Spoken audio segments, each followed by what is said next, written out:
Hi und willkommen bei Einfach Backen. Ich bin Fabiana und wenn ihr auf der Suche seid nach tollen Rezepten, die ihr ganz einfach zu Hause nachbacken könnt, dann seid ihr bei uns genau richtig. Deswegen schnell Kanal abonnieren und am besten noch die Glocke aktivieren. Und heute machen wir was Tolles für alle Schokoliebhaber und zwar einen leckeren Schoko-Cheesecake. Schokolade! Dafür brauchen wir Schokobutterkekse und Butter für unseren Boden. Und für unsere Cheesecake-Füllung Puderzucker, Backkakao, Zartbitterschokolade, Eier, Vanilleextrakt und Frischkäse. Und für unser Topping nochmal etwas Zartbitterschokolade und Sahne. Wir starten mit unserem Keksboden. Dafür gebe ich die Butter hier in den Kochtopf. Die brauchen wir nämlich flüssig. Und erwärme sie hier kurz. Und in der Zwischenzeit habe ich bereits die Kekse hier in diesen Mixer gegeben. Die werden wir jetzt zu Keksbröseln verarbeiten und nachher mit der flüssigen Butter mischen.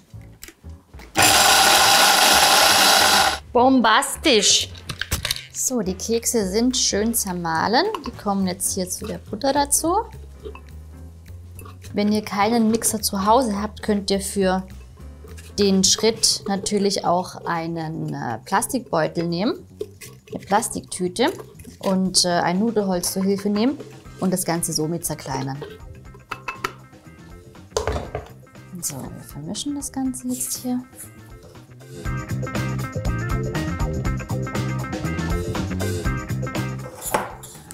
Die Keksbuttermischung kommt jetzt hier in eine 22er Springform. Hier habe ich bereits Backpapier eingespannt. Verteile das hier so grob. So, und dann drücke ich das im zweiten Schritt mit einem Löffel so ein bisschen an.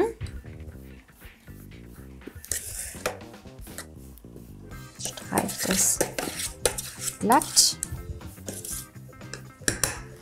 Und wer mag, kann sich jetzt hier ein glattes Gefäß nehmen mit einer glatten Kante und das noch so ein bisschen fester eindrücken. So, dann lassen wir den Boden für einen kurzen Moment stehen und bereiten in der Zwischenzeit die Füllung vor. Für unsere Füllung verrühren wir hier alle Zutaten miteinander. Also ich gebe jetzt hier den Frischkäse in die Schüssel mit den Eiern. Backkakao kommt dazu, Puderzucker und Vanilleextrakt. Die Schokolade habe ich bereits über dem Wasserbad geschmolzen. Die lasse ich einfließen, sobald die Masse vermengt ist.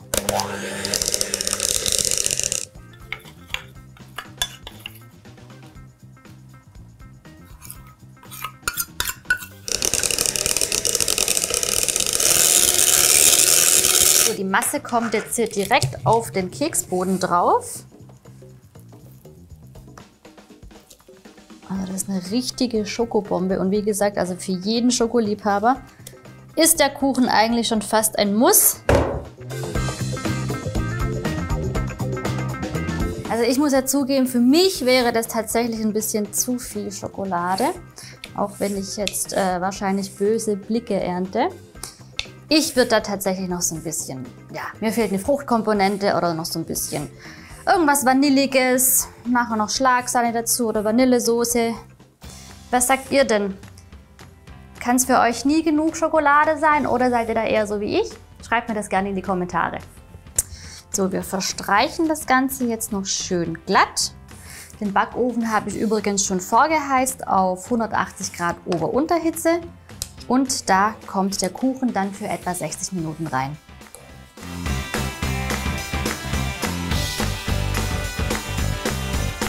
So, unser Kuchen ist fertig gebacken. Ich habe ihn tatsächlich ungefähr 15 Minuten länger drin gelassen.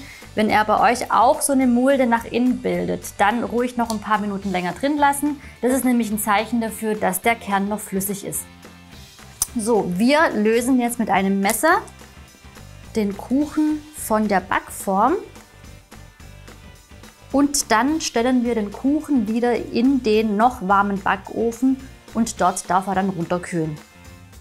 So, und ab damit wieder in den Backofen. So.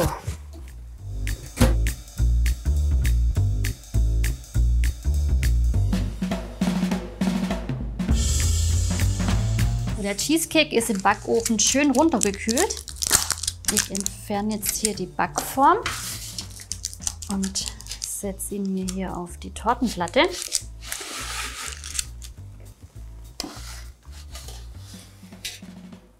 In der Zwischenzeit habe ich außerdem schon das Topping vorbereitet. Dafür habe ich die Sahne erwärmt und die Schokolade hineingegeben und geschmolzen. So, und jetzt kommt das Ganze hier einfach auf den Cheesecake drauf.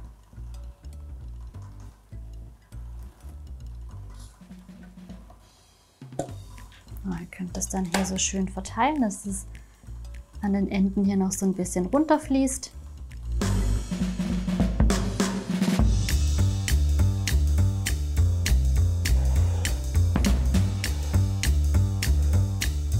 So, unser Cheesecake ist fertig. Ich glaube, ich habe nicht zu viel versprochen. Das ist eine richtige Schokobombe. Ich hoffe, euch hat das Rezept genauso gut gefallen wie mir. Zum Nachbacken findet ihr es wie immer unten in der Infobox. Ich freue mich außerdem, wenn ihr mir ein Like da lasst und abonniert auch gerne unseren Kanal, um kein Rezept zu verpassen. Aktiviert deswegen am besten auch gleich die Glocke. Und jetzt viel Spaß beim Nachbacken und bis zum nächsten Mal, wenn es wieder heißt, einfach backen.